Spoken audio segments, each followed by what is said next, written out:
I'd learn how to turn the mic off, but no, I don't. Turn it on. Is that on? Oh,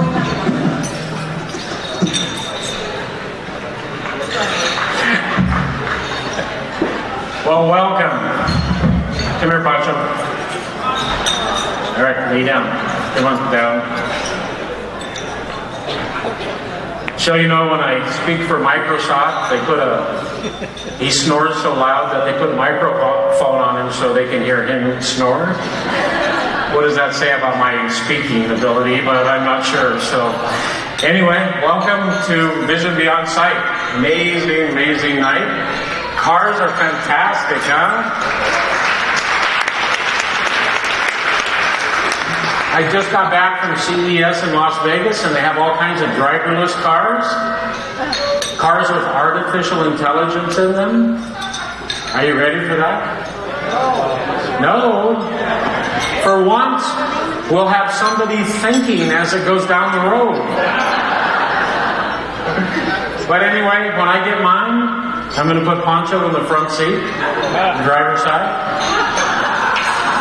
I'm going to pull up next to the car at the very first stoplight and yell, "I've been carjacked! I've been carjacked!" just to get a reaction. I don't know. But anyway, tonight I wanted to tell you a little bit about Vision Beyond Sight, but I have to tell you a little bit about my story at the same time. So I have an eye disease called retinitis pigmentosa. I have no vision in my left eye and 4 degrees left in my right eye. I almost fell over there. Did you see that? And 4 degrees left in my right eye.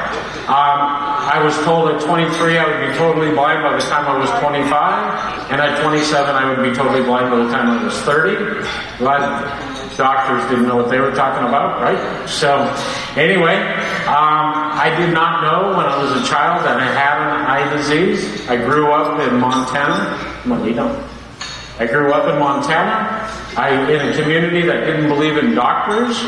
And so I never went to a doctor until I was 18 years old for the very first time.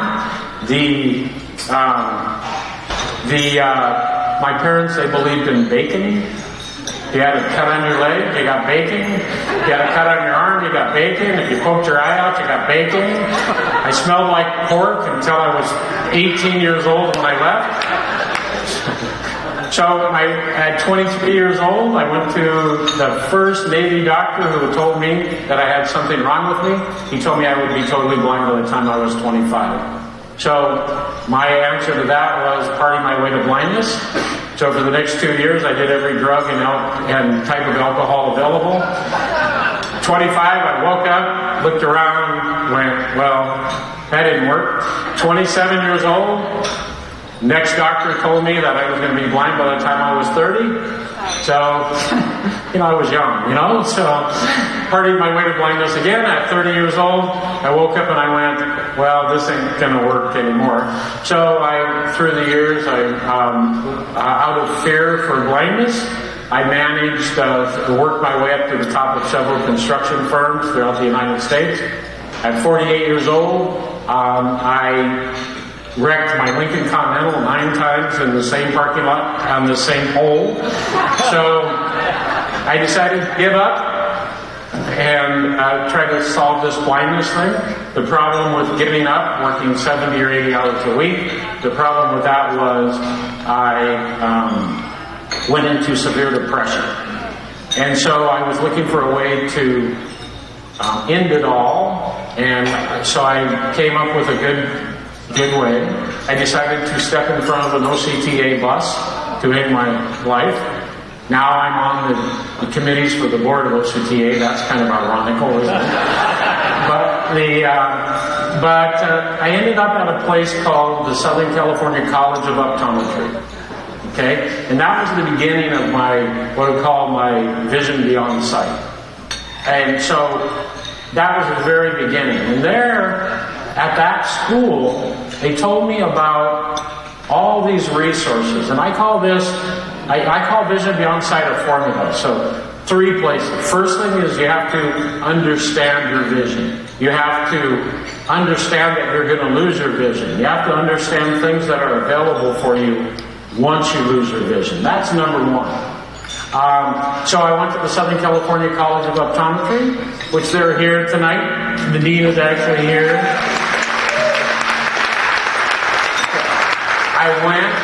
I went there, and the doctor actually said, "Oh yeah, you're going to go blind someday, but there's all this cool stuff and all this cool technology and glasses and all this crazy stuff." But she gave me resources, and that was number one. That was what I needed. I call vision beyond sight hope, and so all of a sudden I had hope. I wasn't as lucky as Jake here to be able to be such a great football player, Jake. I want you to know, Jake, when I was 10 years old, I went out for baseball, and the balls kept hitting me in the face, and I couldn't figure out why. Then I went out for football. Football has mean dudes, Jake, just so you know. Okay. And then I went out for hockey. And anybody that allows what's those little cakes we used to buy? Huh? No, the little cakes we used to buy, Hostess Twinkies. Anybody that allows a Hostess Twinkie to come at you at 300 miles an hour is crazy. And Jake, I hate to tell you this, but hockey players are meaner than football players. My first broken arm was football. My second broken arm was hockey. So I went out for golf, Jake. Yeah, I heard you want to do that. Yeah, I went out for golf. Here's the key, right? Put 4 clubs in your bag and 100 golf balls. But don't let anybody see you drop them. They kicked me off the team when I was in high school. But anyway, so back to where I was at. So phase 2 on this vision beyond sight is actually learning all about the different technologies and everything that you need as a visually impaired person. For example, I went to the Southern California College of Optometry looking for magic glasses. What do you think? Would you wear those in public? Yeah. These glasses, you talk to them, they magnify, they read, they hold something up, they read to you. You can hook to Netflix. My boss is in the audience. That's what I do when I'm in meetings with her.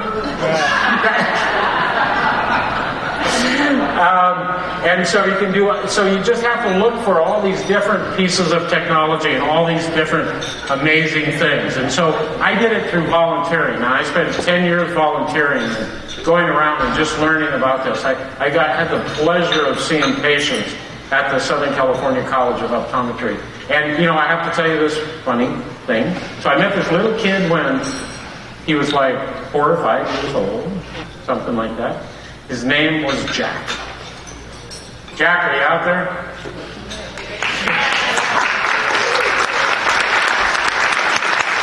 Now, Jack is one of our patients. We gave him technology. That kid is going to be so successful when he's older because he knows what he wants to be, he knows how to get there, and because he went to Blind Children's Learning Center. He learned everything that I learned starting at 48, he learned before he was 6. So I'm going to be his butler someday. So phase 2 is figuring out all this stuff, right? You get all this stuff and you got to figure it out, and you got to volunteer, and you got to... Phase 3 is actually understanding that it's not always about you. Okay? So I had grown my career totally out of fear of blindness. And it was all about me. I don't even remember my kids growing up. It was all about me. So I had grown this career out of that fear. So I started volunteering for the Southern California College of Optometry. And then one day I decided to visit a place called Blind Children's Learning Center. And it was the most amazing place I've ever been. They took me to a classroom. And inside this classroom, there was children who could see. There was children who could just barely see. There was children who couldn't see at all. And then there was children who had such severe disabilities that blindness was their minor disability.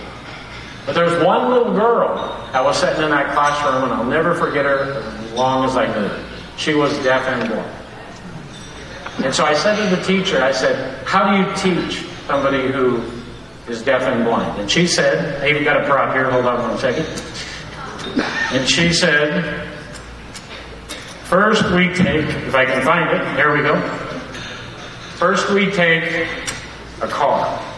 And we take this little car, and we have her feel that car. And then we have her feel the word car in Braille. And so she learns that this little car is a car in Braille. Then they give her a bigger car. And then she feels the bigger car. And then she feels Braille. And then they take her out to the parking lot, and they show her a real car. And then they teach her that that's a real car in Braille. One word can take an amazing long time. So that is what gave me the third part of the formula for vision beyond sight. Today, I'm a happy man. Probably the best part of my life is since I've had vision loss. And now I'm a national speaker for the National Speakers Association and Global Speakers Federation. And I travel all over and do all kinds of speaking. And I get to teach at the university, and they have to put up with me over there. But anyway, so I have a really, really great life. Tonight, just you've got to watch these videos and watch what they do for these kids. Parents, I have to tell you something. Parents who raise children with a disability are the most amazing people on the face of the earth. I don't know how they do it.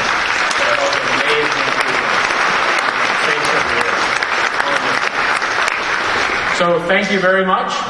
I got my 10 minutes are up. If I can find my dog, I can get off the stage. Oh, there he is. All right. And enjoy the evening.